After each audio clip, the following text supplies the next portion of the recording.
Allora sono con Oscar La Sorsa. Oscar, intanto, Oscar, giusto, sì, no? Intanto grazie di essere qui perché quando le partite finiscono così non è mai semplice.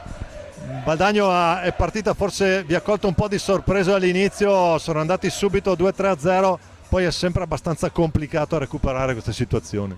Sì, il Valdagno penso non cia stata partita, andava 3 volte noi, e anche proprio di fisico, di pattini, pattinate, tutte andavano penso 5 volte noi e secondo me non c'è stata partita.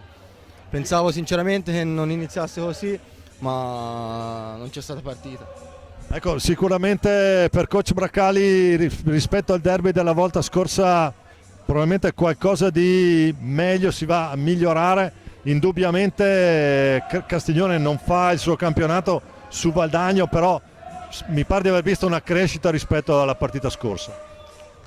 Sì, forse in fase di tenere la pallina, forse sì, qualcosina nel primo tempo, qualcosina nel secondo, quando facevamo le cose che ci diceva Massi la pallina si teneva, però loro non c'è niente da dire, non ci hanno fatto fare niente, andavano 5 volte noi come ti ho già detto 3 volte, ma questo è, non altro. Grazie Oscar, un grande in bocca al lupo per il tuo Castiglione. A presto, grazie.